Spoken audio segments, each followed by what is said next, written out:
Welcome everyone. It is a beautiful Friday here in Canada.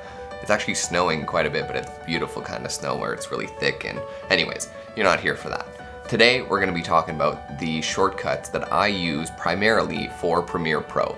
Now, I am on a Mac, so whenever I say Command or what's the other one? Option, it's for Control and Alt on PC users. And without any further ado, let's get right into it.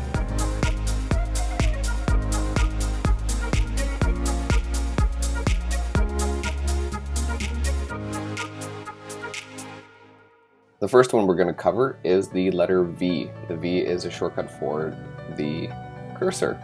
So just the regular cursor that you can use to do all kinds of things.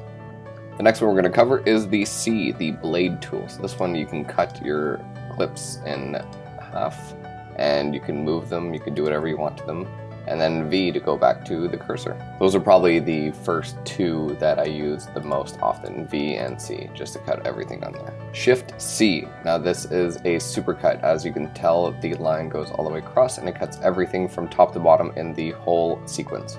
The next one is Control C, Control V. Just like any other application, it does the same thing. You can do it to clips, you can do it to the effects within clips. You can copy and then paste onto another clip.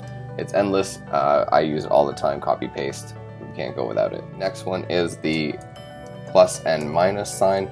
This will zoom in and out of your timeline. Wherever your cursor is where it will try to go into. So if you're trying to zoom in somewhere specific, pick somewhere and then start pressing plus and you'll get through the grain. If you don't want to use the keyboard and you want to use the mouse, you can also hold Alt or Option and you can scroll your mouse wheel up and down, and that does the exact same thing, but it will follow where your cursor is, not where the playhead is. So if your cursor is over here and you start scrolling down, you'll see it follows the cursor and not the playhead, like the plus button versus the mouse scroll. Next one is saving. So Control S, saving.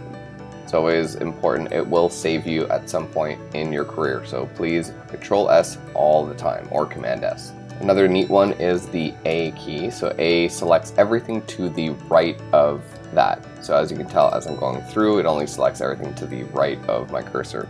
Now you can pick Shift A and that'll change the direction of everything to the left of the cursor.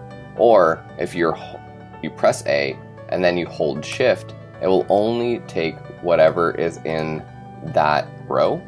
As you can tell, it's not picking up everything. If I let go of Shift, it's going back to normal.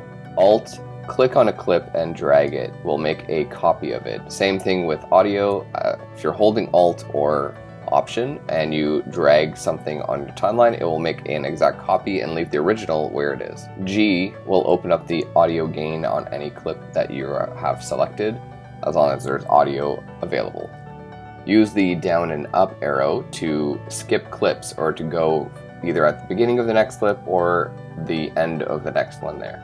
And last but not least, I use the letter F for a frame match. So if you wanted to know or see this in the actual full clip before you cut it into this little tiny clip, you hit F and it'll bring you exactly where the frame is, and you can see your start and end point from that.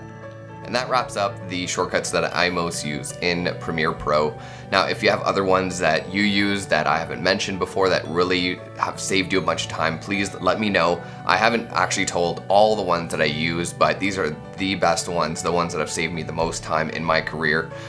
Leave me a comment, let me know how things are going, what kind of projects you're working on, and yeah, as always, thank you very much for watching. Stick around, watch one of these videos if it's something that you'd be interested in. Subscribe, like, all those good things are great for us. So thank you very much.